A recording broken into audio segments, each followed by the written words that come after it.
News 18 सत्यासाठी बेधडक. Sangli आरटीओच्या भोंगळ कारभाराविरोधात आम आदमी पार्टीचे अधिकाऱ्यांना निवेदन. शासनाच्या प्रादेशिक परिवहन विभागाकडून वाहनधारकांना फिटनेस प्रमाणपत्र देण्यास वारंवार विलंब होतोय. यामुळे वाहनधारकांना अनेक समस्यांचा सामना करावा लागत असून सदर प्रमाणपत्रे वेळेत द्यावीत, तसेच परिवहन विभागाच्या कार्यपद्धतीत सुधारणा करावी अशा मागणीसाठी आम आदमी पार्टीचे सहसचिव वसीम मुल्ला यांच्या नेतृत्वाखाली मुख्य अधिकाऱ्यांना निवेदन देण्यात आलंय.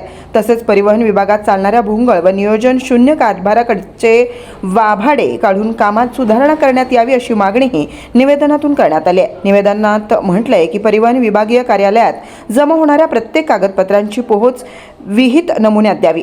सदर कामे निर्धारित वेळेत पूर्ण करावी. नियमित मासिक आढावा व्हावा.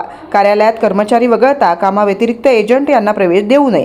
जिल्ह्यातील क्षमतेपेक्षा जास्त माल वाहणाऱ्या वाहनांवर कडक कारवाई करावी अशा अनेक मागण्यांसाठी आम आदमी पार्टीच्या वतीनं निवेदन देण्यात आलंय.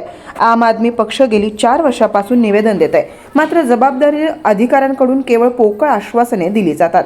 कारभारात सुधारणा केली जात नाही, नियमांची अंमलबजावणी केली जात नाही असा आरोपही निवेदनात करण्यात आलाय. लवकरात लवकर या मागण्या पूर्ण न झाल्यास परिवहन कार्यालयासमोर तीव्र धरणं आंदोलन करण्याचा इशारा यावेळी देण्यात आलाय. यावेळी आम आदमीचे सहसचिव वसीम मुल्ला, इम्रान पठाण, संभाजी मोरे, कृष्णा माळी, पवन गोसावी, संतोष मगदूम, श्रीकांत चंदनवाले, तौफिक हवालदार आदी कार्यकर्ते उपस्थित होते. मी वसीम मुल्ला, आम आदमी पार्टी सहसचिव महाराष्ट्र. आज आपण इथं आलो होतो सांगली जिल्ह्याच्या आपल्या परिवहन कार्यालयामध्ये, RTO ऑफिसमध्ये.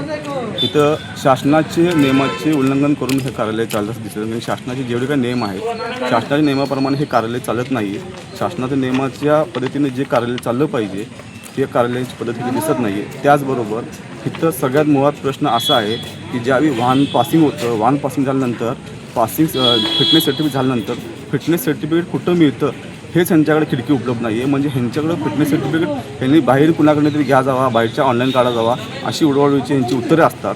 त्याचबरोबर ना हा विनाकारण ह्यांच्याकडे रिक्षा पासिंग करत असताना परमिट ऑर्डर लागतो असं शासनाचा कुठलाही परिपत्रक नसताना इकडचे अधिकारी ना हा विनाकारण त्या परमिट ऑर्डरला इथनं जवळजवळ 20 किलोमीटर लांब ट्रॅकवर बोललं जातं. त्यांचं तिथं काही काम नसतं, फक्त नाही ते परमिट ऑर्डर पाहिजे. कशासाठी पाहिजे तर शासनाचं सगळं परिपत्रक ह्यांच्याकडे आहे का तर नाही आहे. त्याचबरोबर हिथं शौचालय जे आहे ते शौचालय ह्यांनी कुलूप घालून ठेवतात.